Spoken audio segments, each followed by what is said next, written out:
Hello les devs, j'espère que vous avez la pêche. Je suis heureux de vous retrouver aujourd'hui sur la chaîne de la Minute de Code pour une toute nouvelle vidéo, le 6e épisode qui fait suite à la playlist Apprendre Nest.js de A à Z. Je rappelle que dans l'épisode précédent, si vous n'avez pas vu les épisodes précédents, je vous mets bien sûr les liens dans la description. Nous avons donc fait un TP pratique avec une authentification donc pour se connecter et s'inscrire à notre application de manière sécurisée. Et donc dans l'épisode précédent, on a réalisé toute la partie back-end, donc toute la partie avec Nest.js. Je rappelle qu'on a créé notre module database pour se connecter à notre database PostgreSQL qu'on a hébergé sur Neon et on a utilisé également Prisma pour pouvoir communiquer facilement avec elle. On a créé également un module user qui va gérer la création de l'utilisateur, la modification, aller chercher un utilisateur par rapport à son ID, son rôle, etc. Et également le module hot pour permettre donc la connexion et l'inscription. Donc on a utilisé les performances de Nest avec leur système de modules, services, contrôleur qui sépare bien chaque fonctionnalité. On a également mis en place les DTO pour donc gérer les valeurs, les types de valeurs que va rentrer l'utilisateur, même côté serveur, même si on va le faire côté client, on va également vérifier les données que va rentrer l'utilisateur dans notre formulaire, hein, l'un n'empêche pas l'autre. On a également mis en place une stratégie avec les tokens JWT. On a mis en place également Helmets pour avoir des entêtes sécurisées. On a activé les cores, on a activé également les guards pour rendre une route protégée, d'accord? Lorsque l'utilisateur est connecté, il va pouvoir accéder à ces informations de profil, mais s'il n'est pas connecté, bah non, il ne pourra pas. Donc ça, on utilise des guards pour mettre en place ce genre de sécurité. Et également, au niveau du main, hop, je rappelle que lorsqu'on a activé les corses, on a donner les origines, donc le port 3000 et le port 3001. Donc je rappelle que le port 3000, c'est le port dans lequel va se lancer le serveur lorsque je fais un npm run start 2.dev. Hop, alors je suis pas dans le dossier backend. Hop, open integrity terminal et on va refaire un npm run start 2.dev. Donc c'est le port sur lequel le serveur va se lancer. Donc 3001, ça va être le port sur lequel notre front-end va se lancer. Et pour ça, donc on va utiliser Next.js. Donc si tu es prêt, mon ami, bah, n'oublie pas de t'abonner. N'hésite pas à activer la petite cloche de notification. Et surtout, si le contenu t'a plu, n'hésite pas à me mettre un petit commentaire et un petit pouce. Ça coûte rien et ça fait plaisir. Allez, c'est parti, let's go. Donc on y va. Première étape, on va initialiser un projet avec Next.js. Donc pour ça, rendez-vous sur le site nextjs.org. Next.js est un framework JavaScript basé sur React.js et il va nous permettre donc de monter notre partie front-end, même si avec Next on peut également faire du serveur. Alors ici je vais simplement récupérer la commande npx create next app @latest et donc dans mon terminal, donc bien à la racine de mon dossier, hein, pas dans backend, je vais tout simplement coller ma commande. Hop, nickel. Alors il va poser quelques petites questions, notamment le nom du projet. Ici, pour ma part, je vais l'appeler front-end. Comme ça, j'aurai mon dossier front-end et mon dossier back-end. Et j'appuie tout simplement Entrée.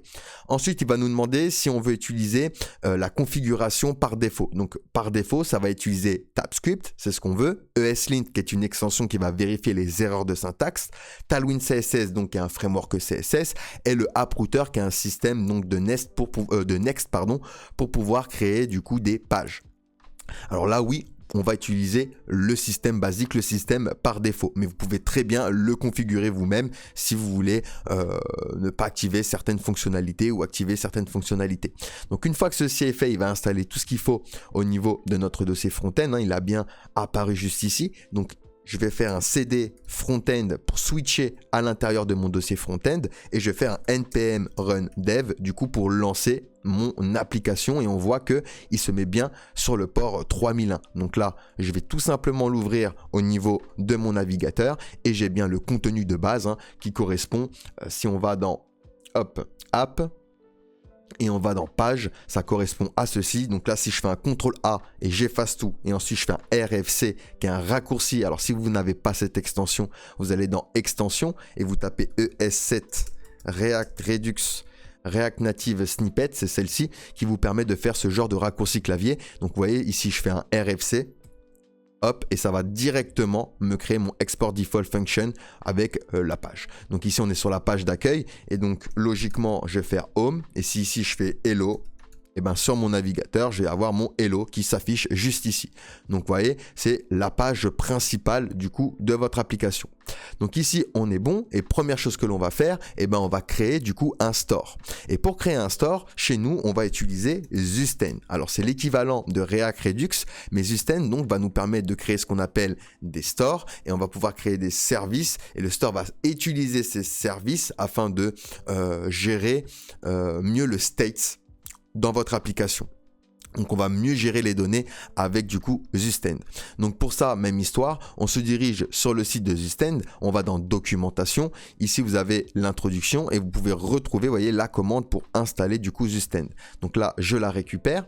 Je vais de nouveau dans mon dossier front-end, donc je vais faire un clic droit Open in Integrated Terminal et je vais tout simplement coller ma commande pour installer Zusten. Hop, nickel. Une fois que ceci est fait, et ben, vu qu'on est quand même avec TypeScript et même si on a protégé du coup notre backend, on va quand même typer et on va quand même valider les données au niveau des types de valeurs, au niveau de notre front-end.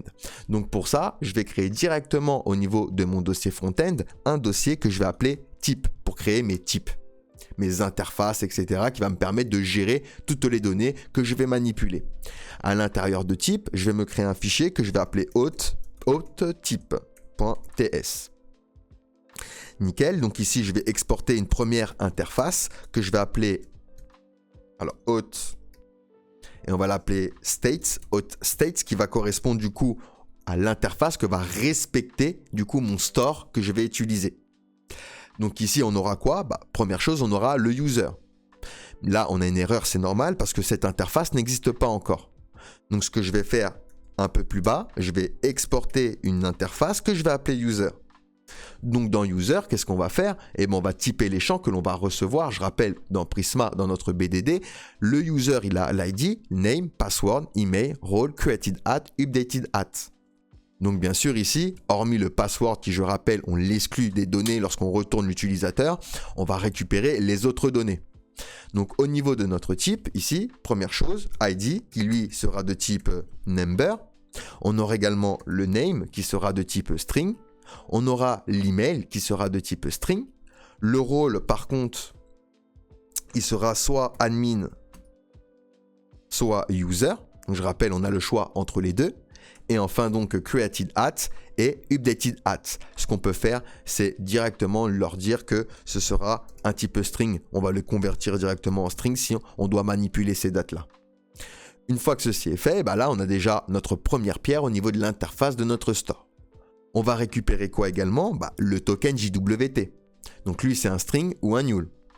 On va faire un état également. Est-ce que is loading? Est-ce que les données sont en train de charger? Donc ça, ce sera un boolean, soit true, soit false. On aura également les erreurs. Donc les erreurs sera soit de type string, soit null.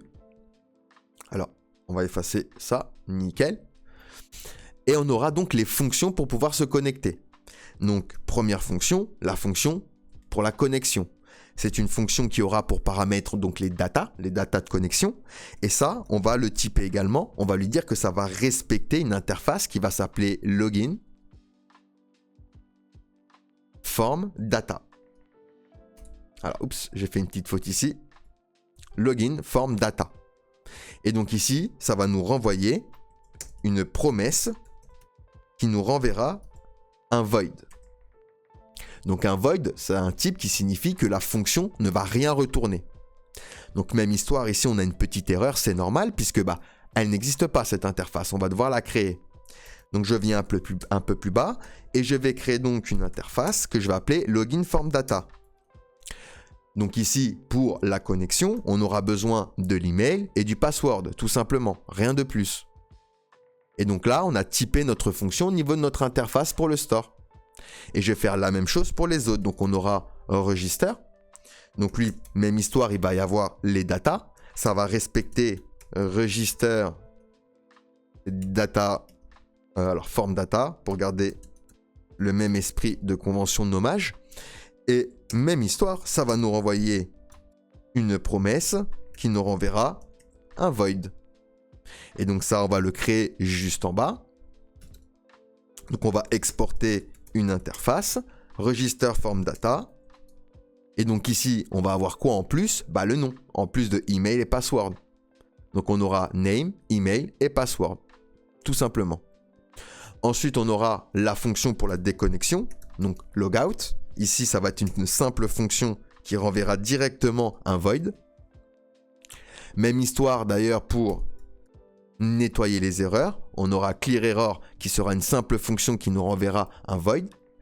On aura également la fonction pour modifier l'utilisateur, donc update user. Cette fonction va avoir en paramètre les datas. On respectera une interface update user form data. Et même histoire, ça nous renverra une promesse avec un void. Donc ça, je vais le récupérer et on va se le faire un peu plus bas. On exporte une interface. Et donc ici, on va simplement modifier le nom et l'email, rien d'autre. Il ne pourra pas modifier le mot de passe. Il pourra simplement modifier le nom et l'email. Et on met un point d'interrogation pour simplement dire que c'est optionnel. Ensuite, une fois que ceci est fait, on va un peu plus bas et on va faire un set user pour pouvoir changer du coup l'état du storage. On va utiliser le local storage avec notre store. Donc set user, lui, sera une fonction qui va récupérer user en paramètre et qui respectera notre type user qu'on a créé et qui nous renverra également un void. Et donc là, on a tous les types et interfaces qu'on a besoin pour manipuler nos données. Ce que je vais faire en plus, c'est du coup une interface pour typer la réponse de nos appels API. Donc je vais faire export interface et je vais appeler ça hot response. Parfait. Donc ici, on aura user. Et avec user, on va utiliser omit. Omit, c'est un type qui signifie que l'on va exclure quelque chose. Donc ici, tout simplement, je vais lui dire, bah, tu vas récupérer user. Par contre, tu vas exclure password. Hop. Ce qui fait qu'il me retournera mon utilisateur sans le mot de passe. Et on aura également accès au token, donc on aura besoin de ça pour pouvoir valider du coup les actions, et donc l'accès token sera bien un string, donc le token JWT qu'on avait mis en place. Et donc là j'ai bien tous mes types qui sont en place, on est plutôt bon à ce niveau-là. Donc maintenant, seconde chose, on va créer nos services avant même de créer le store. Donc on va créer en gros toute la logique. Dans Front-End, je vais me créer un premier dossier que je vais appeler service au pluriel. Et à l'intérieur, je vais me créer un fichier que je vais appeler hot service. Donc .ts. Ensuite, je vais faire la même chose avec un dossier que je vais appeler store. Et ici donc, je vais me créer hot store.ts. Donc le store, on s'en occupe un peu plus tard. On peut se le fermer, on va rester pour le moment sur nos services. On va créer également au niveau de Front-End un fichier .env. Et mettre du coup ici l'URL de notre API. Donc je rappelle qu'au niveau de notre backend, si j'ouvre du coup le main.ts, j'ai dit que lorsque je démarrais mon serveur, il va être automatiquement sur le port 3000. Ce qui veut dire que mon serveur est, on va dire, hébergé entre gros guillemets sur mon port 3000 qui est du local. Lorsque vous hébergez votre serveur, bien sûr, vous aurez votre nom de domaine. Mais ici, on est sur le port 3000. Ce qui fait que dans mon env, je vais créer une variable next underscore public pour rendre cette variable publique. C'est pas grave puisque en réalité, on a sécurisé notre backend. Donc, peu importe si l'URL de l'API ici est public. Donc, on va l'appeler API public. Hop, nickel. Et donc ici, on va rentrer l'URL. Donc, on est sur du localhost. 2.3000 / API. On n'oublie pas le / API, car au niveau de notre main, on a utilisé le set global préfixe API. Ce qui fait qu'il va automatiquement rajouter / API au niveau de toutes nos routes que l'on a créées au niveau de nos contrôleurs. Donc une fois que ceci est fait, on est bon à ce niveau-là, on va pouvoir se diriger au niveau de hot service. Et donc, je vais pouvoir me créer une variable const et on va l'appeler API URL et on va lui dire qu'elle va correspondre à process.env pour accéder à mon fichier env. Du coup, next public API public. Alors API URL, on va mettre plutôt API URL. Ce sera plus cohérent. Hop, API URL. Et donc là, dans cette variable-là, on fait référence du coup à notre variable d'environnement. Donc ça, c'est une chose. Maintenant, ce que je vais faire, c'est me créer un hook qui va regrouper toutes les fonctions pour se connecter, s'inscrire, modifier l'utilisateur, etc.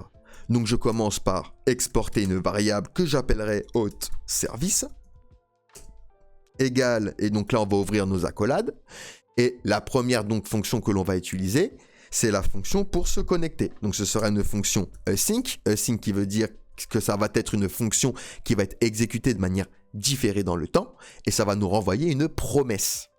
Et donc avec async, on va pouvoir utiliser le mot-clé await qui, elle, attend que la promesse soit résolue. Donc login va récupérer quoi? Les datas en respectant du coup login form data qu'on a créé au niveau de nos interfaces. Donc login form data, d'ailleurs, j'ai fait la même erreur que quand je l'ai créé.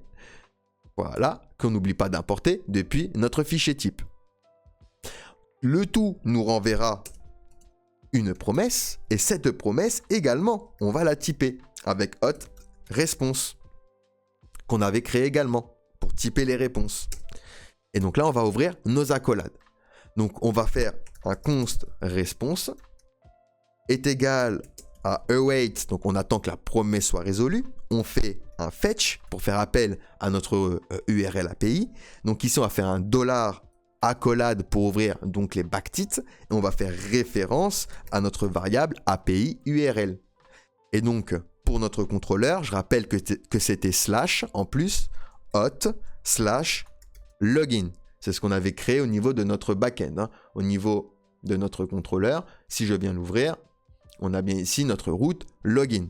Donc c'est celle-là qu'on va venir chercher. On va préciser également, donc à la suite du coup de notre appel, on va faire une petite virgule, on va réouvrir nos accolades et on va préciser la méthode. Donc ici, on est sur une méthode post. Donc on précise bien méthode post. Ensuite, on va activer également les headers. Donc on aura content type application JSON. Donc les headers pour la requête, content type est le type de contenu de la requête, et application JSON c'est la même chose mais en format JSON.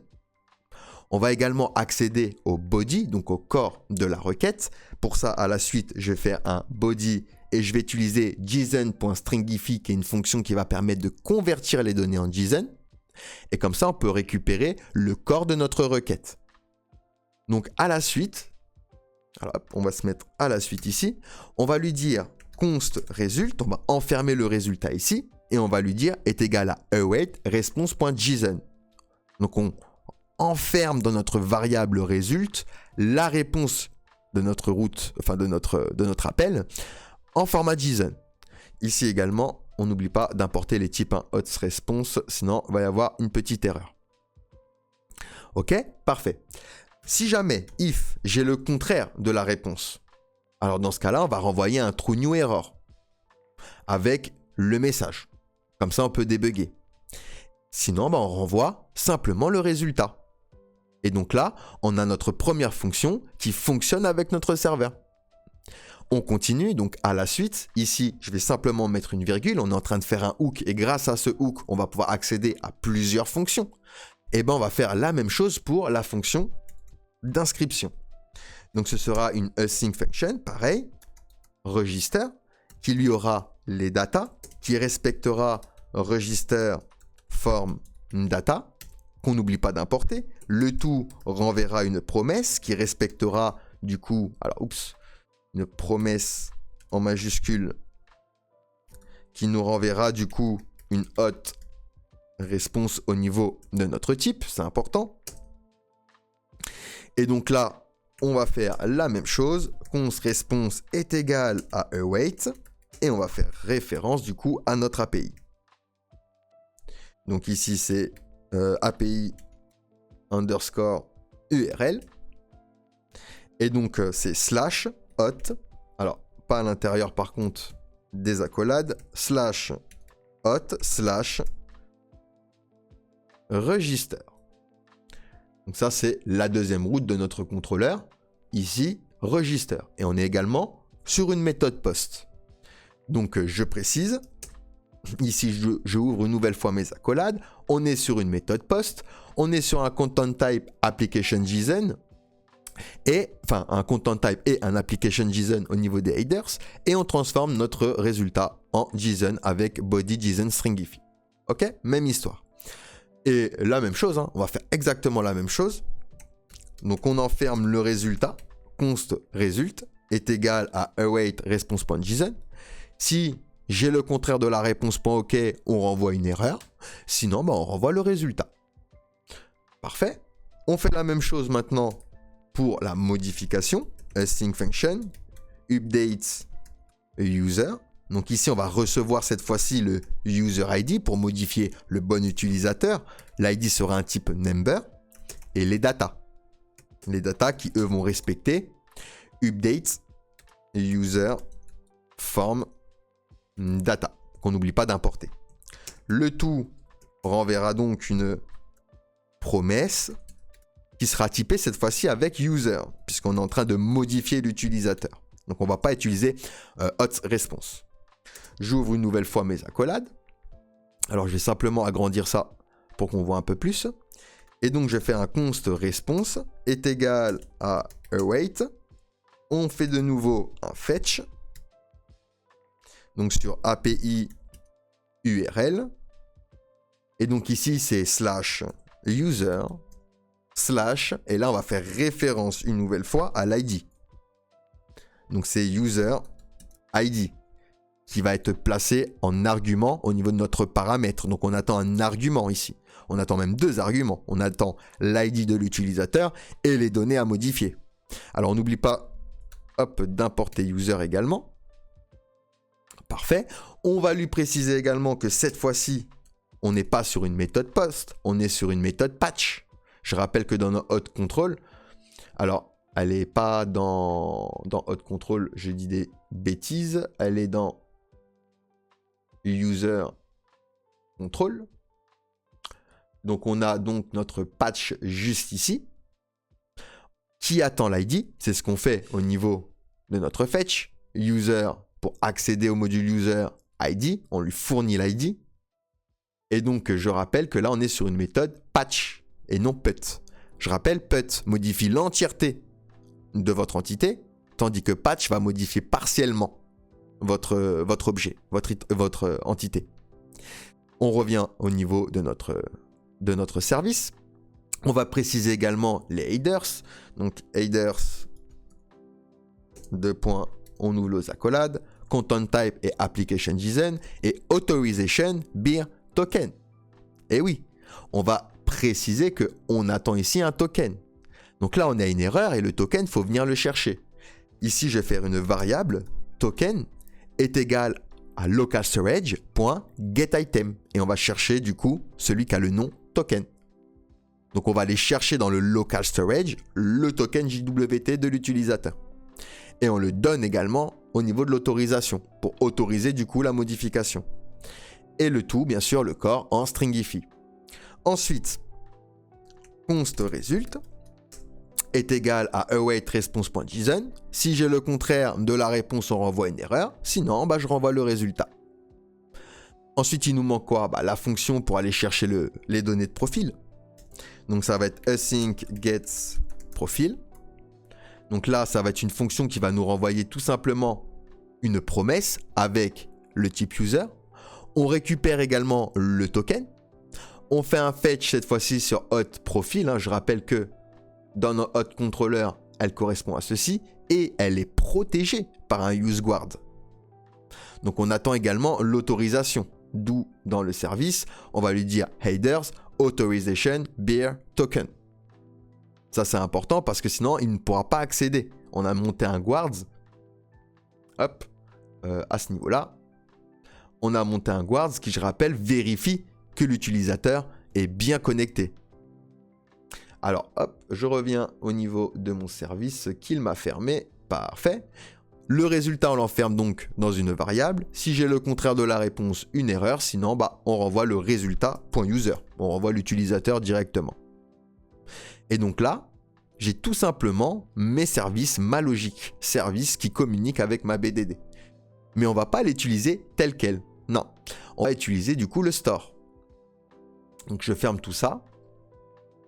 Et on va se diriger cette fois-ci au niveau de notre fichier hot store. Et c'est lui qui va gérer le tout. Donc première chose, je vais faire un export const use hot store.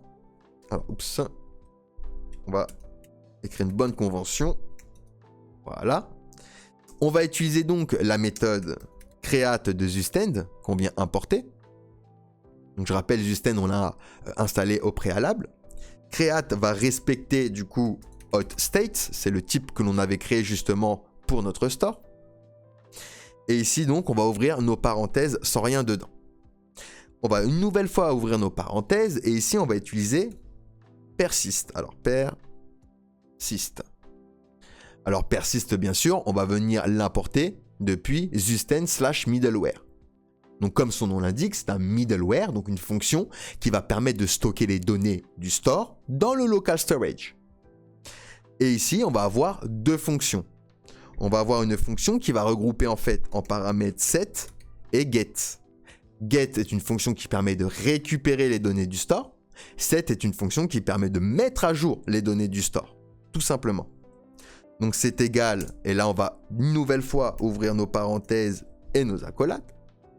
Et on va commencer par lui dire qu'on aura dans notre store user qui sera annual pour le moment, le token qui sera annual également, on aura isLoading qui sera annual également, et l'erreur. Si jamais il y a une erreur, qui sera également annual. Ensuite, on va lui dire qu'il y aura également nos fonctions, d'accord? Et c'est là qu'on va utiliser nos services. Donc, à la suite de null, je vais lui dire qu'il va y avoir une fonction login, qui sera une fonction asynchrone. Et même histoire, il aura quoi? Les data. Ça respectera login form data. On n'oublie pas d'importer à chaque fois. Hop. Et ici, on va utiliser set pour modifier isLoading, pour lui dire que les données sont en train de charger, et error annual pour indiquer que pour le moment, il n'y a pas d'erreur. On va enfermer le tout dans un try et un catch. Donc ça, c'est important pour capturer les éventuelles erreurs si jamais il y a une erreur.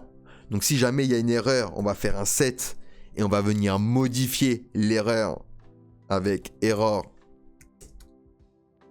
instance of error, est-ce qu'il est true? Dans ce cas-là, ça veut dire qu'on a un message d'erreur. Sinon, on envoie un message générique. Une erreur est survenue. Et on n'oublie pas de placer isLoading à false. On n'est plus en train de charger les données puisqu'il y a une erreur.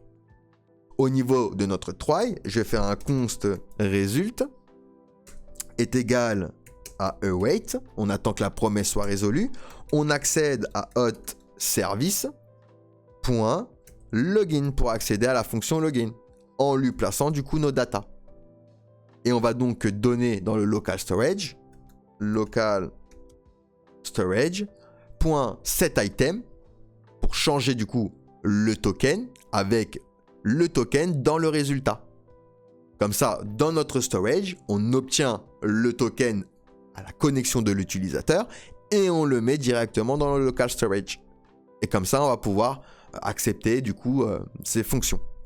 De la même manière, on va utiliser set en modifiant user avec result.user. On peut lui préciser également as user pour bien le typer avec notre type. Pareil pour le token qui sera égal à result.accessToken et on place le isLoading à false. Puisqu'on n'est plus en train de charger les données, on est bon. La requête est passée.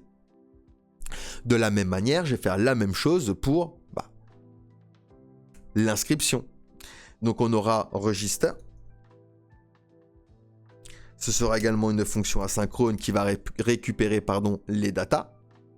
Les datas vont respecter register form data.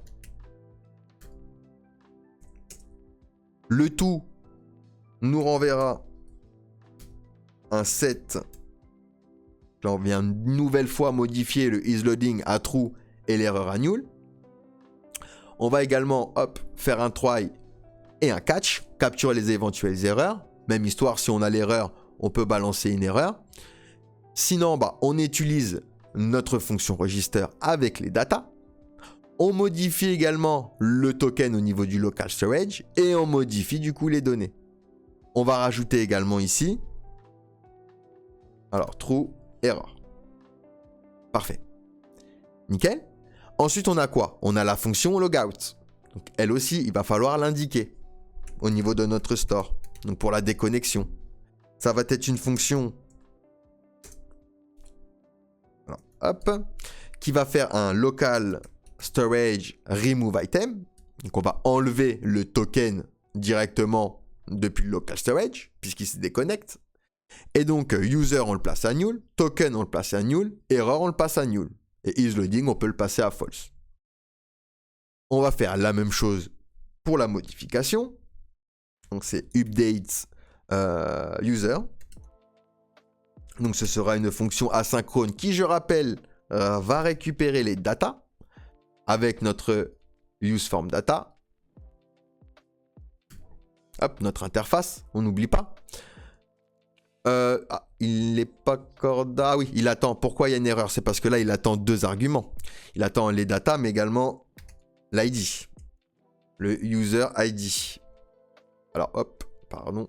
User ID. Mais le user ID, va falloir également le récupérer. Et pour ça, on va se mettre ici, on va faire un const. On récupère user est égal à get, tout simplement.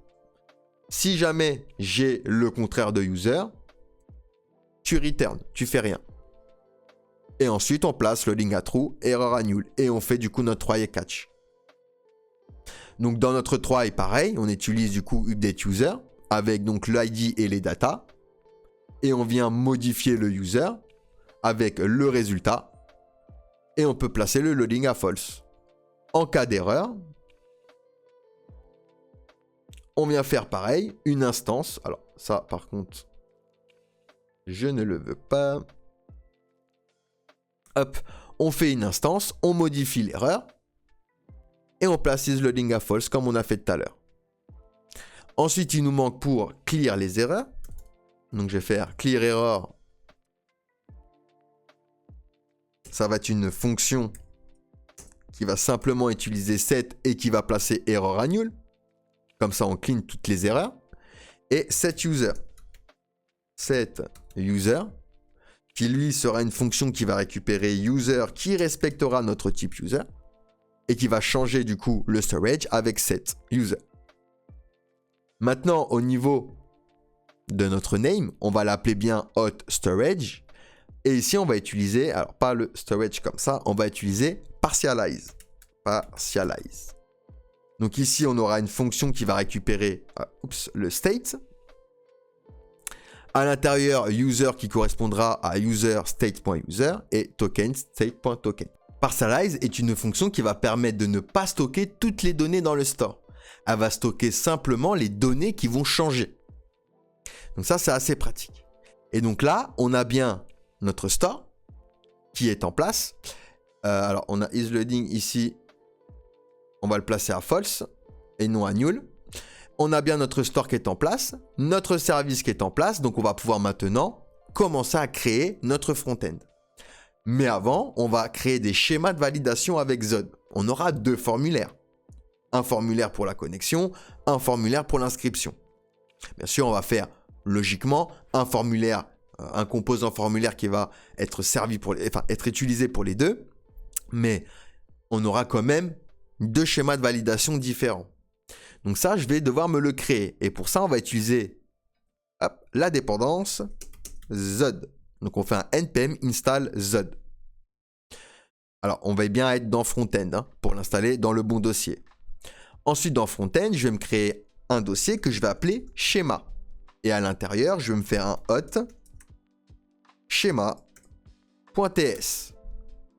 Et c'est ici donc que je vais créer mes schémas avec Zod pour valider les données les types de données côté client. Je vais faire un import Z from Z et je vais commencer par le schéma login. Donc j'exporte une variable login schéma qui sera égale du coup à z, z.object. Et c'est ici, dans cet objet, qu'on va avoir les règles de validation. Par exemple, ici, on va avoir un email. Je vais lui dire justement que cet email, on va vérifier si c'est bien un email, s'il respecte bien le format. Et pour ça, je vais utiliser z.email. Si jamais il y a un problème, je peux ouvrir un objet ici avec un message et indiquer le message d'erreur. Par exemple, email invalide. On aura également le mot de passe, donc le password. Ici, on va vérifier si c'est une chaîne de caractères. Donc, on va utiliser z.string. Et on va vérifier également les caractères minimum. On va vérifier s'il a bien 6 caractères minimum. Sinon, on balance un message, mot de passe trop court. On va faire la même chose donc pour register. Donc register schéma est égal à z.object. Et donc là, on va avoir le nom, name. On vérifie en premier lieu si c'est un string. On vérifie les caractères minimum, 3. On va vérifier également les caractères maximum. 20 caractères maximum pour le nom. Sinon, on renvoie un message non trop long. Et si c'est moins de 3, non trop court. Ensuite, on aura l'email. Donc, même histoire. Ici, on va vérifier que l'email est bien de type email. Sinon, on renvoie une erreur.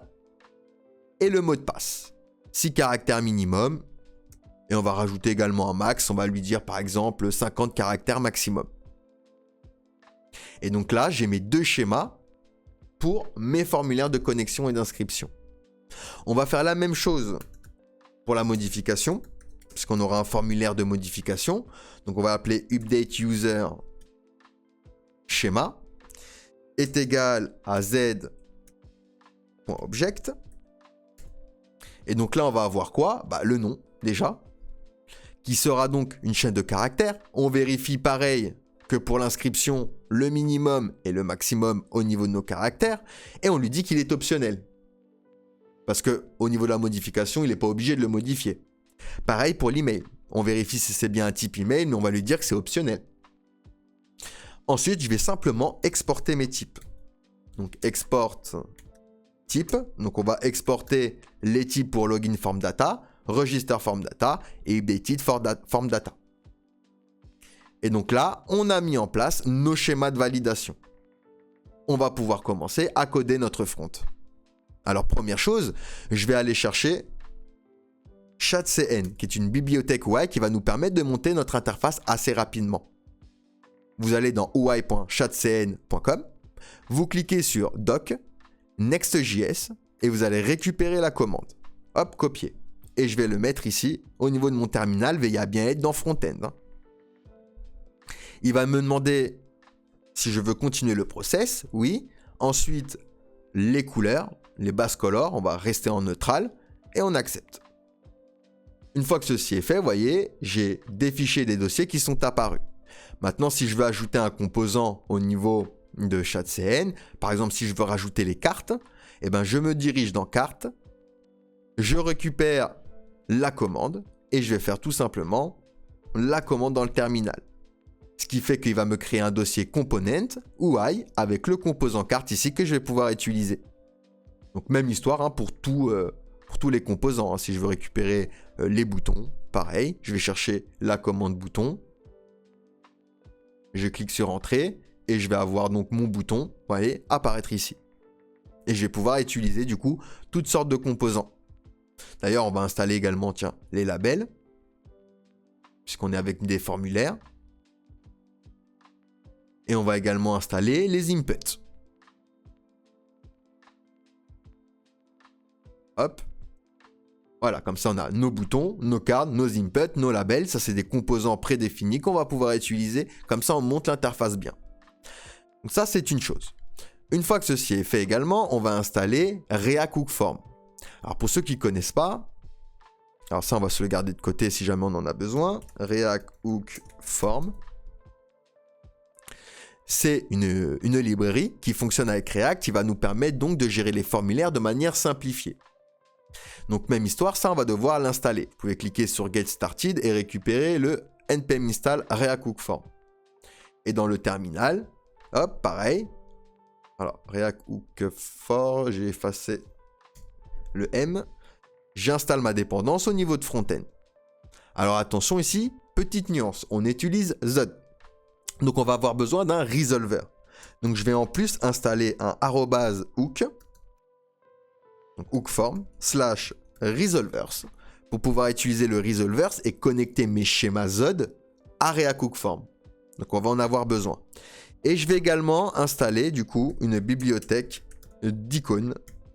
On va installer Lucid React pour pouvoir utiliser des petites icônes. Et là on a toutes nos dépendances, on est plutôt bon. Donc on va aller sur la page principale. Je vais aller dans App, page.tsx. Donc dans notre page d'accueil, première chose, on va vérifier déjà si l'utilisateur il est connecté. Si c'est le cas, on va le renvoyer sur une page qu'on appellera dashboard. Donc pour ça, je vais récupérer le token depuis useHotStore, donc depuis mon store, que je n'oublie pas bien sûr d'importer. On va avoir besoin également de useRouter pour le système de routing avec Next. Donc ça, on l'importe de next/navigation. Ensuite, on va utiliser un useEffect. Donc useEffect est un hook qui nous permet de gérer les effets de bord.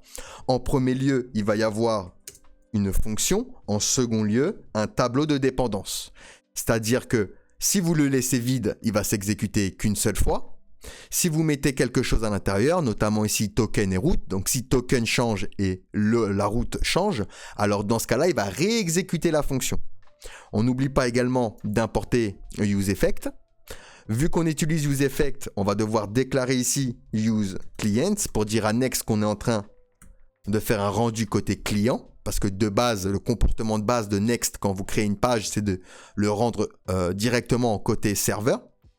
Et dans le useEffect, on va simplement lui dire if, si le token est déclaré, dans ce cas-là, on va push l'utilisateur vers le dashboard. Alors là, il y a une petite erreur, c'est parce que hop, c'est pas des parenthèses, excusez-moi. Hop, c'est des accolades.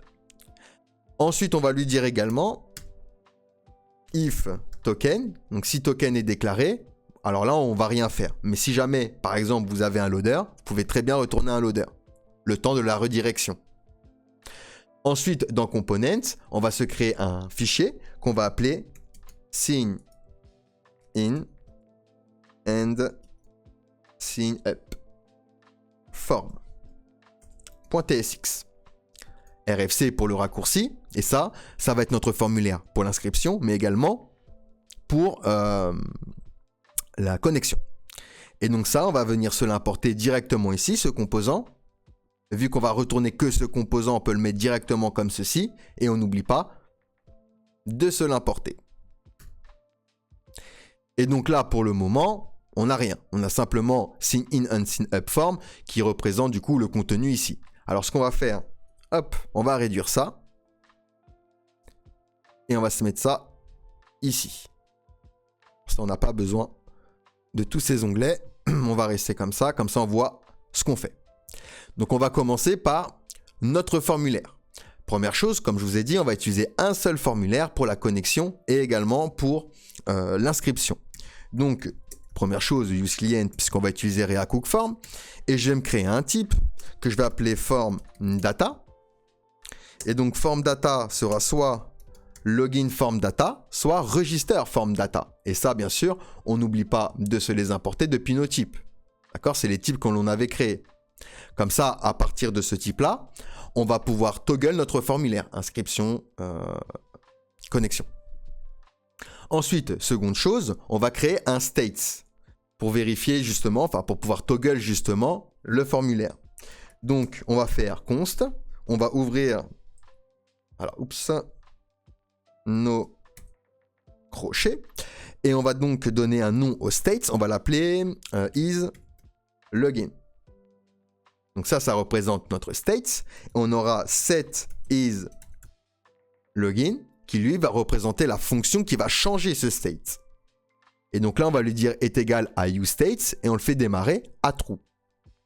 Donc ça, c'est un hook qui permet de gérer le states et on peut avoir tout type de valeurs ici, booléen, chaîne de caractères, tableau, objet, peu importe. On n'oublie pas également de se l'importer. Ensuite, je vais récupérer tout ce que j'ai besoin depuis mon hook. Donc je vais ouvrir mes accolades. Je vais aller chercher login, register qui sera register user. Alors register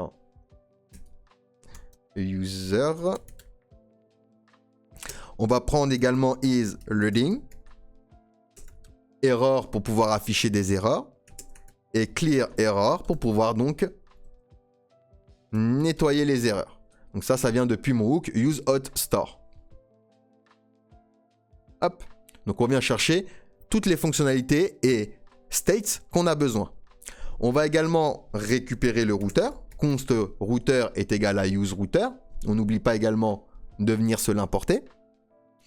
Et donc là, on va pouvoir commencer à gérer notre formulaire. Alors, première chose que je vais faire, c'est gérer les datas. Donc, je vais faire une variable que je vais appeler form est égale à use form qui va nous permettre de gérer ceci justement. Donc ça vient de React Form qui va respecter form data, donc le type que j'ai créé juste en haut. Et ici, on va connecter grâce au resolver, notre Zod resolver, on vient connecter nos schémas. Donc on va lui dire déjà est-ce que isLogin est true, parce que si c'est le cas, alors on va faire apparaître login schéma, enfin on va utiliser login schéma. Sinon, on va utiliser register schéma. Ça veut dire qu'on est dans l'inscription, donc on utilise l'autre schéma. Une fois qu'on a ça, on va pouvoir également donner des valeurs par défaut. Donc par défaut, default value, ça va être un peu différent. Ici, en premier lieu, on va avoir l'email et on fait démarrer ça avec une chaîne de caractères vide et password. Donc le mot de passe également qu'on fera démarrer avec une chaîne de caractères vide. Ensuite, on va utiliser le spread operator. Donc 1, 2, 3, les 3 petits points. Et on va lui demander, alors, oups. Voilà. Est-ce que isLogin est true? Si c'est le cas, bah, on ajoute simplement le champ name. Sinon, objet vide. Alors, c'est le contraire, pardon. Je vous dis des conneries. Puisqu'on est dans la connexion. C'est objet vide, sinon, name avec notre valeur directement par défaut. Value, par contre, avec un V. Et le Zod Resolver, on n'oublie pas de l'importer également. Ok. Et donc ça va gérer directement les erreurs de validation de type de données de nos formulaires via nos schémas qu'on a créés avec Zod. Maintenant, on va faire une fonction pour soumettre le formulaire. Donc on, submit. Donc ça va être une fonction asynchrone qui va récupérer les datas, qui va respecter form data, et que je rappelle que form data lui fait référence à deux interfaces qu'on a créées, hein, login form data et register form data. Donc ça correspond bien. Ensuite, on va lui dire dans un try et catch. Donc on capture les éventuelles erreurs. Donc là, ce qu'on va faire, c'est qu'on va faire une erreur silencieuse. On va rien mettre au niveau du catch. Par contre, ici, on va lui dire if, est-ce que isLogin est true? Si c'est le cas, alors dans ce cas-là, on va faire un await login avec les data as login form data. Sinon, else, on va utiliser notre fonction register user de notre hook avec data as register form data. Et ensuite, on va pouvoir rediriger l'utilisateur vers la page dashboard avec router.push dashboard. Ici, on fait simplement une erreur silencieuse. Ensuite, vous savez, dans les formulaires, vous avez toujours une phrase en bas. Vous avez déjà un compte, inscrivez-vous. Ou vous n'avez pas de compte, enfin, vous avez déjà un compte, connectez-vous plutôt. Ou vous n'avez pas de compte encore, inscrivez-vous. Alors, dans ce cas-là, on va faire une fonction qui va permettre de toggle le formulaire également. On va l'appeler toggle mode. Alors, c'est toggle avec 2G. Mode. Hop, alors, oups. Donc, que va faire cette fonction? Elle va récupérer setIsLogin, qui est la fonction qui me permet justement de changer le state de isLogin. Et je vais lui dire, bah, tu vas lui mettre avec sa valeur contraire. Donc, si c'est true, il passera à false. Si c'est false, il passera à true. Ensuite, on va clear les erreurs. Donc, on va faire un clear error. On utilise donc notre fonction de notre hook useHotStar. Et on va reset, donc form.reset, le formulaire. Et là, même histoire, on va lui dire donc email. Alors, oups, email avec chaîne de caractères vide. Password avec chaîne de caractères vide. Et on vient donc chercher est-ce que isLogin est true. Si c'est le cas, alors objet vide. Sinon, on rajoute name. Et puis là, on est bon à ce niveau-là. Donc, on n'oublie pas. Alors, oups, là, c'est un point virgule. Excusez-moi. Et là aussi. OK. Donc, maintenant, on va pouvoir construire notre interface. Alors, hop, je vais directement sur la div principale. Et vu qu'on est avec Tailwind CSS, on va pouvoir ajouter des classes. On va lui donner une min_h_screen. Donc, ça va lui donner une hauteur minimale de la taille de la fenêtre. D'accord? Donc, sans viewport 8. On va également lui donner flex pour utiliser flexbox. On vient centrer avec item center et justify center. Et on va lui donner un BG slate, par exemple 900, pour lui donner une couleur de fond assez sombre. On va également lui donner un PX4. Donc PX4, c'est padding à gauche et à droite. Ensuite, à l'intérieur, je vais me faire une div avec wfull pour lui donner une width de 100%. Et on va également lui donner une max width MD. MD, c'est un breakpoint de Tailwind CSS. Donc c'est moyen. Ensuite, je vais rentrer le composant qu'on a importé depuis ChatCN, qui est l'élément card. Donc rien que je fais ceci, hop, et que je vais lui donner, on va lui donner une petite classe, par exemple, BG 800, et on va lui donner de l'opacité, donc slash 50. Et les bordures également, on va lui donner une border slate, alors oups, slate 700 avec une opacité de 50. Donc on a déjà, vous voyez, notre composant parent ici, qui est notre card. Ensuite, on a card header, qui va nous permettre donc de rajouter un header à la carte. Donc ici, même histoire, on va lui rajouter une petite classe. Alors n'oublie pas de l'importer. Petite classe ici, juste du padding bottom, de niveau 4 pour pousser les éléments qu'il va avoir en bas. Et à l'intérieur, on va rentrer le card title.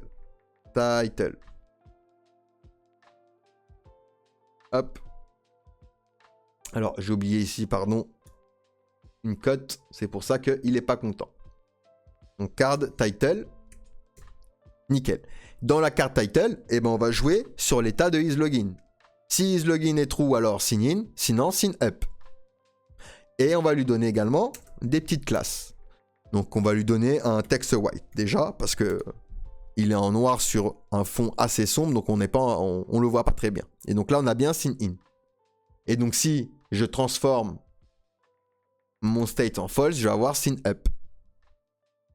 Nickel, ça fonctionne bien. OK? Ensuite, ce qu'on va pouvoir faire également, c'est rajouter une description. Donc, card description. Donc, pareil, on vient l'importer. Hop, depuis nos composants. Alors ici, on va mettre plutôt en français. Créer un compte. Ici. Oups. Insérer vos identifiants. Et ici, donc connexion et inscription. Voilà. Donc là, on a bien notre subtitle. Dans description. Donc on va lui donner également une classe. On va lui donner un TextSlate 400. Et là, on a bien notre description visible. Ensuite, à l'intérieur de cart header toujours, pas à l'intérieur, pardon, on sort de cart header, on va créer le cart content. Donc ça, pareil, on l'importe. On va pas lui donner de classe ici. On va gérer les erreurs de base. Donc on va lui dire error. Si error est true, Alors dans ce cas-là, tu vas me return directement une div à qui on va lui donner la classe MB4 pour un margin bottom de niveau 4, P3 pour un padding de niveau 3. On va également arrondir les angles avec un rounded LG. On va également lui donner un BG Red 500 avec une opacité à 10. Hop. On peut se mettre à la ligne. Et également un texte Red 400 pour la couleur du texte. Et un texte SM pour la taille d'écriture. Et on va également lui donner des bordures. Border Red 500 avec une opacité à 20. Ok. Et à l'intérieur, donc, on va afficher l'erreur. Donc là, on affichera les erreurs globales s'il y a un problème au niveau de l'inscription ou alors de la connexion. Ensuite, juste en bas, on va commencer à créer notre formulaire. Donc pour ça, je crée la balise form. Form, on va lui enlever action. On va simplement lui donner une petite classe space y4 pour donner de l'espace sur y à nos éléments. Et on va le lier à notre fonction onSubmit. Donc l'action c'est onSubmit est égal à form.handleSubmit qui va utiliser donc notre fonction onSubmit juste ici. Et ensuite à l'intérieur on va pouvoir commencer à créer nos champs. Donc on va lui dire si j'ai le contraire de isLogin. Alors dans ce cas-là, est logique, on va return les champs pour le name. Donc on va faire une div avec la classe space y2. Et donc là on va rentrer un label. Donc le label, on n'oublie pas de l'importer depuis nos composants. Avec l'attribut HTML4 qui lui va nous permettre de lier notre label à notre input. Et lorsqu'on va cliquer sur le label, ça va focus automatiquement sur l'input. Ici, je vais rajouter également class name avec un text like 400 par exemple ou 300. Sinon, il aura la même couleur que le subtitle. On va le rendre un peu différent. Ensuite, ici, je vais avoir une div avec la classe relative. On va utiliser donc une icône qu'on va placer avec absolute. Donc ici, je vais ramener user, l'icône user depuis Lucid React. C'est une balise auto-fermante. Et on va lui donner donc des classes. On va lui donner donc la classe absolute pour avoir position absolute. Et on le place à left 3 et top 1,5 qui veut dire du coup 50%. Ensuite, on va faire un moins translate y 1,5. On va également lui donner une width de 4, une height de 4, donc hauteur et width à 4, et text slate 400. Et vous voyez, on a bien notre icône juste ici. Maintenant, je vais rentrer mon input. Donc même histoire, on vient l'importer depuis nos composants. Et c'est une balise auto-fermante. On va se faire un peu de place. Voilà. On va lui donner, première chose, un ID qui a la même valeur que HTML4. Comme ça, hop, quand je clique, vous voyez, sur le label, ça focus directement ici. On va lui dire également que c'est un type texte. On va lui donner un placeholder non. On peut lui donner également des classes. Alors on va lui donner un padding left 10, BG slate 700 avec 50% d'opacité. Border slate 600 et text white. Voilà, et le placeholder aussi, on va venir le changer. Placeholder text slate 400. Nickel. Et vous voyez ici, j'ai bien mon input avec ma petite icône. On est bon à ce niveau-là. Et on vient donc rajouter le form register name pour le lier au champ name. Et on va même lui préciser ici as keyoff. Donc ça, c'est pour typer le name comme un string depuis nos form data, hop, que l'on a importé. OK? Et si jamais on a une erreur, alors on se met juste un peu plus bas, on va ouvrir double accolade, enfin un accolade et une parenthèse plutôt, et on va faire un form.form_states, hop, pour accéder aux states du coup du formulaire, .error, as records, qui est un type spécial pour les objets. Ici on aura un string et un message qui est optionnel, qui sera lui-même un string. Et là, on sort du coup de notre accolade. Et on va faire un point name. Alors, name. Et logique. Et là, donc, on va rentrer un P avec un texte. On va mettre un texte. Alors, texte, pas test.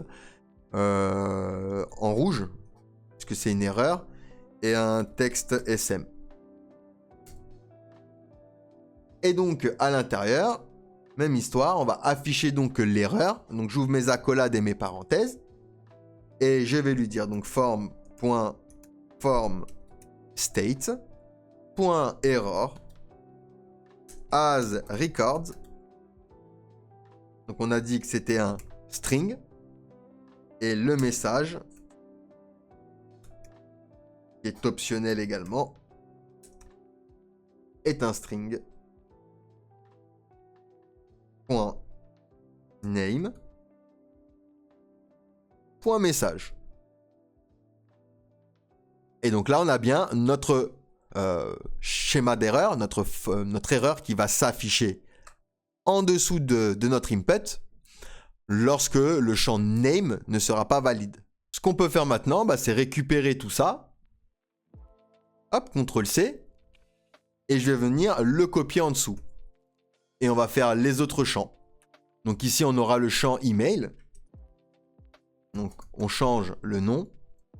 Oups, email. On va le mettre en minuscule, pardon. Ensuite, ici également, email, au niveau du placeholder. On le lit également à email à ce niveau-là. Alors, hop, en minuscule. On va pas préciser ASCII of form data. Parce que là, on est sur un type du coup email et non sur une chaîne de caractères. Donc, on va gérer ça différemment. Et pour les erreurs, pareil. On va gérer ça différemment. On va simplement lui dire ici, si form.form_states.error.email est true, alors dans ce cas-là, tu vas renvoyer un P avec un texte wed et un texte SM de l'erreur. Hop. Nickel. Et on va également changer notre icône. On va rentrer mail, qu'on importe depuis Lucid React. Et donc là, on a bien notre champ email. Alors, on va changer également le label. Je viens de m'apercevoir qu'on a oublié le label. Email. Email. Hop. Parfait. Donc, je vais récupérer une nouvelle fois ça. CTRL-C. Et on va le coller, du coup, pour le mot de passe. Donc, même histoire. Password. Password. Ici, on va changer également notre icône avec look. Lock. Password de type password. Au niveau du register également. Password. Ici, le placeholder mot de passe. Et pour l'erreur, on change simplement ici le password. Nickel. Et donc, il nous faudrait le bouton pour submit. Alors, le label, on va le mettre en français pour être cohérent quand même. Mot de passe. Il nous manque donc notre bouton pour pouvoir submit. Donc, on reste dans le form, important. Et on vient utiliser l'élément button. Hop. De chatCN. On lui précise également type égale submit. Donc, il sert à valider le formulaire. Même si de base, Si vous mettez un bouton, il va le valider automatiquement puisqu'il est entre deux balises formes. On va le désactiver lorsque isLoading est true, lorsqu'il va charger les données. Et on va lui donner, bien sûr, quelques petites classes. Donc, class name, wfull, un bg, alors m, rôle de, bon, on va mettre quoi, du 500. Lorsqu'on va le over, 600, et un petit text white. Le problème, c'est que le text white va-t-il se voir? Alors, on va lui dire déjà ici, est-ce que isLogin est true? Si c'est le cas, alors, on va retourner les React Fragments et on va créer un loader qu'on n'oublie pas d'importer. Ça vient de Lucid React également. Ici, on va pouvoir jouer également sur isLogin. Hop. Est-ce que isLoading est true? Dans ce cas-là, isLogin, pas isLoading, isLogin est true. Dans ce cas-là, connexion, sinon inscription. Sinon, on affichera les encres de lien. Est-ce que isLogin est true? Dans ce cas-là, connexion, sinon inscription. Et donc là, on a bien inscription puisqu'on est au niveau de notre state, hop, un peu plus haut, au niveau false. Si je mets true, je rappelle, connexion. Si je mets false, inscription. Et donc si je clique, j'ai bien mes erreurs de validation qui apparaissent. Vous voyez? Nickel. Alors on retourne un peu plus bas. Et il nous manque quoi? La petite phrase pour toggle. Donc là, je peux sortir du formulaire tout en restant dans carte contente. Je vais faire une div avec un margin top de niveau 6. On va lui donner un PT, donc un padding top également de niveau 4. On va également lui donner une bordure, alors oups, de niveau 4. On va également lui donner une bordure top avec border T. Et changer la couleur avec un border slate 700. Et une opacité à 50. Et un text center. Hop, parfait. À l'intérieur donc de cette div, on va se créer un P à qui on va lui donner la classe text slate 400. Et donc ici, même histoire. Est-ce que isLogin est true? Dans ce cas-là, vous avez déjà un compte ou alors vous n'avez pas de compte. Et donc on va activer un bouton à l'intérieur de notre P. Mais cette fois-ci, pas un bouton de chat-CN. On va rester ici avec un bouton classique HTML. Si isLogin est true, alors inscription, sinon connexion.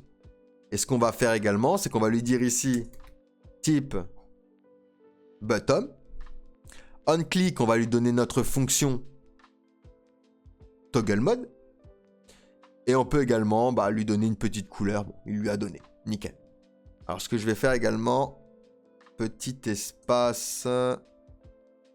Alors, comment on peut gérer ça? Ici, on va mettre un petit espace. Voilà. Donc, vous n'avez pas de compte. Alors, c'est le contraire. C'est connexion. Et inscription. Vous n'avez pas de compte. Inscription. Vous avez déjà un compte. Connexion. Par contre, ici, c'est le contraire. Vous n'avez pas de compte, vous avez déjà un compte. Vous avez déjà un compte, connexion du coup. Alors, mince. Voilà, là on est bon.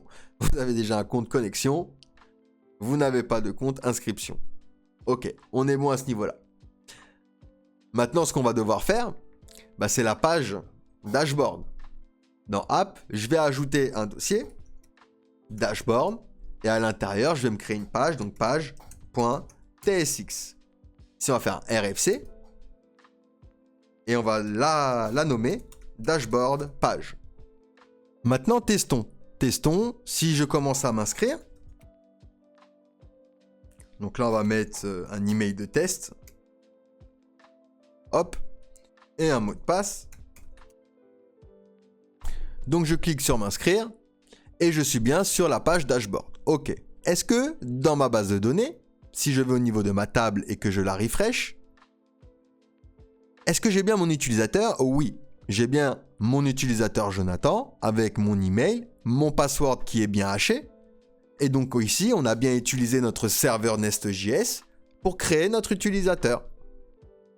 Donc si je me déconnecte et que je me reconnecte, ce qu'on va faire juste après, puisque là, on n'a pas de bouton de déconnexion, logiquement, il est censé déchiffrer mon mot de passe et me permettre la connexion avec mon token. Alors, on va essayer. On va essayer. Ce qu'on va faire ici, déjà, dans la page dashboard, use client, on va faire un rendu côté client. On va également récupérer le user. Donc ici, user, token, et la fonction logout. Donc ça depuis useHotStore. useHotStore qu'on vient importer, on n'oublie pas. Ensuite, on va importer également le routeur. Const routeur est égal à useRouter. Donc même histoire, on l'importe pour pouvoir utiliser les fonctions du routing. On va faire un useEffect. Donc en premier lieu, une fonction. En second lieu, un tableau de dépendance qui va surveiller token et routeur comme on a fait pour la page d'accueil. Si j'ai le contraire de token, tu me le renvoies sur la page d'accueil. Comme ça, on protège la route. Et on vient importer, bien sûr, useEffect. Ensuite, on va faire la fonction pour déconnecter. Const, on va l'appeler handle logout. Alors, handle logout. Voilà. Donc, cette fonction va tout simplement utiliser la fonction qu'on a créée au niveau de notre store. Donc, on va faire un logout et on va l'exécuter, tout simplement. En faisant un router.push vers la page d'accueil. Comme ça, on le redirige en même temps. Et donc là, on va pouvoir lui dire if si j'ai le contraire de user. Alors dans ce cas-là, par exemple, on pourrait return un loader. On pourrait faire une div avec la classe min h screen. bgslate, on avait mis du 900. Flex. Items center pour centrer sur Y. Justify center pour centrer sur X. Et donc là, on rentrerait notre loader de Lucid React. Alors, loader de Lucid React. Avec une width, on va lui donner à 10. Une hauteur également à 10. Animate Spring pour l'animer. Et donc, on a un loader maison ici. Un petit loader maison. Ok? Donc là, on ne le voit pas, c'est normal, parce que le user, il est déclaré là. Donc maintenant, on va s'occuper du rendu principal. Ici, je vais lui donner une classe min_h screen. On va également lui donner un bgslate 900. Ok, on va rentrer un header. Donc là, on va lui donner un border B pour un border bottom. Et un border slate 700 avec 50% d'opacité. Et un backdrop blur pour donner un flou. Un flou, on va le mettre en SM pour pas qu'il soit imposant. bgslate 900 avec 50% d'opacité. On va le mettre en position sticky et le placer à top 0 avec un z-index à 10. Hop. Ensuite, à l'intérieur, on se fait une div avec la classe maxw5xl. Donc, on utilise les breakpoints de Tailwind CSS. On va également lui donner un mxauto pour un margin automatique à gauche et à droite. px6 pour le padding à gauche et à droite. py4 pour le padding en haut et en bas. Donc top et bottom. Flex pour utiliser Flexbox. Justify between pour qu'il les centre. Alors justify between pour qu'il les centre en gros à chaque bord avec de l'espace entre chaque élément. Et item center du coup pour le centrer sur Y. À l'intérieur donc de cet header, de nouveau on va se faire une div avec la classe Flex et la classe item center. Et de la gouttière à 3. Ensuite, on va placer une nouvelle div avec une width à 10, une hauteur à 10, un rounded XL, un BG Emerald 400,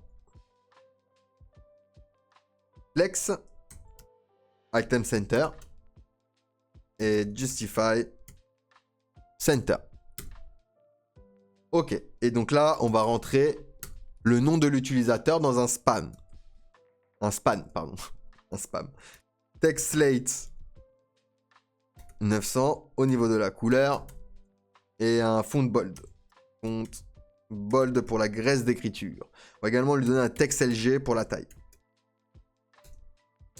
Et donc ici, on va faire user.name, hop, .name, .chahat 20.toUppercase. Donc là, on récupère la première lettre.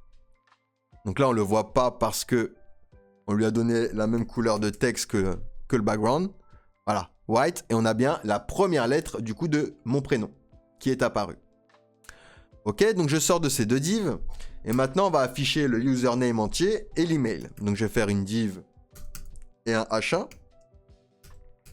Dans le H1, on va afficher username. User.name. Alors on peut lui donner également quelques classes.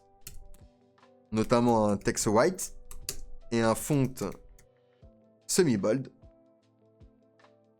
Et donc là, on a bien le prénom en entier et donc notre email.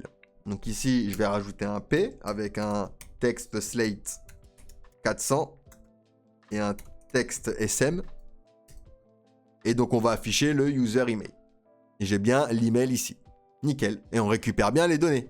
D'accord? Depuis notre service avec le token, puisqu'il est autorisé à accéder à ces services-là. On va se faire également un bouton de déconnexion. Donc, je vais me mettre ici. Je vais créer un button. Alors, on n'oublie pas également de l'importer. OK. On va lui donner un onClick. Donc, handle logout. Donc, c'est ce qu'on a créé en haut. D'accord? Notre fonction. L'encre de notre bouton, ça va être déconnexion.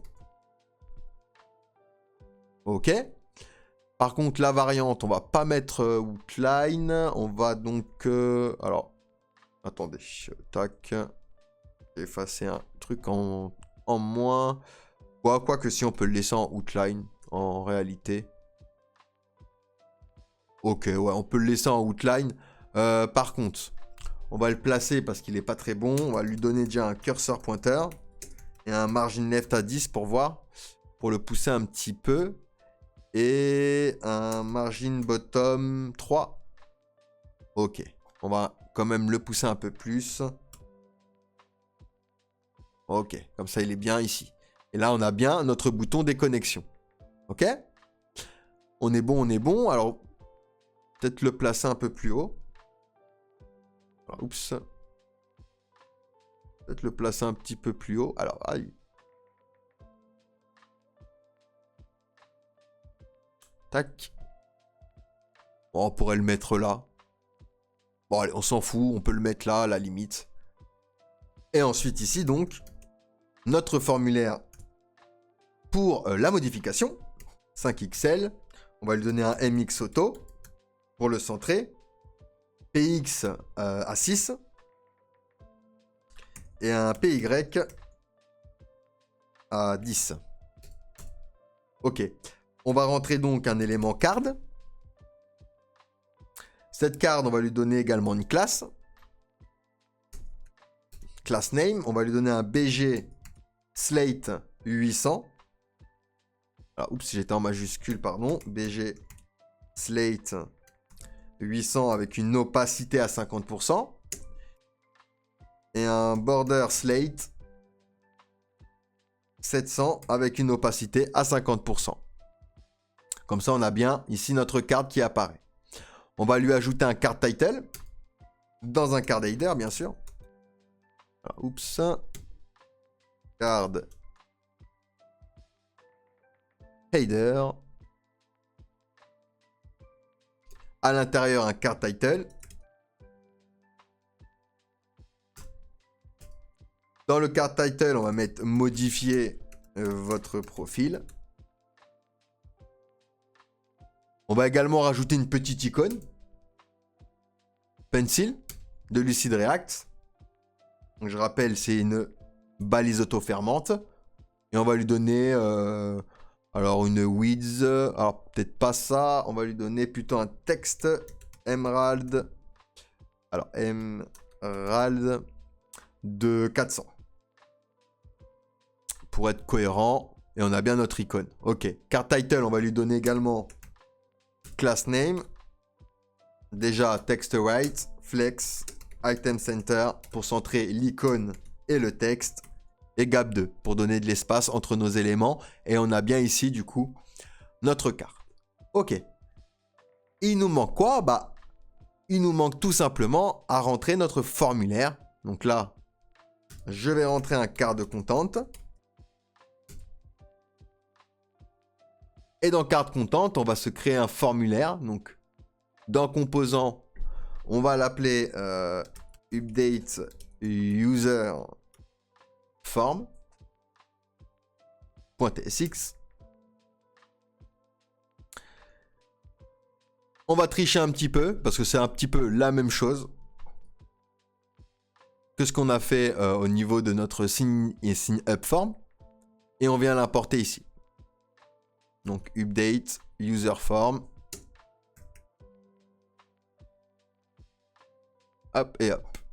Alors mince, il me l'a mis 2 fois. Et on vient l'importer. Ok. Et donc là, on a bien notre, du coup, formulaire de modification. C'est un peu la même chose, hein. On vient se créer, du coup, un state pour l'erreur et pour le succès. On vient chercher user, update user is logging depuis notre store. On fait la même chose en liant nos schémas de validation pour la modification. Un use effect, si jamais le user a changé, eh ben on reset le formulaire avec son nom et son email. Et donc ce use effect change si le user change, enfin s'exécute si le user change et si le formulaire change. Dans le onSubmit, si j'ai le contraire de user, on return, on fait rien. Ah, oups. On place cette erreur à null et cette succès à null. Ensuite, ici, on a les datas. Donc, les datas, s'ils ont changé, eh ben, on réattribue les valeurs. On permet la modification avec update user. S'il y a une erreur, on renvoie une erreur. Et puis, on est bon à ce niveau-là. On lit de la même manière les champs input avec notre schéma de validation. Et donc là, si je change mon prénom, profil mis à jour avec succès, je vérifie au niveau de ma BDD, je rafraîchis, j'ai bien ici mon nouveau prénom.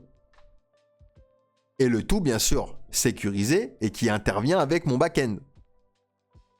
Et donc là, on a bien une authentification simple, sécurisée, qui utilise le serveur Nest.js sous forme d'API REST.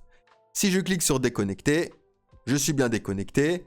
Si j'essaie d'accéder à Dashboard, hop, il me redirige vers ma page d'accueil. Vu que je ne suis pas connecté, c'est sécurisé également côté client.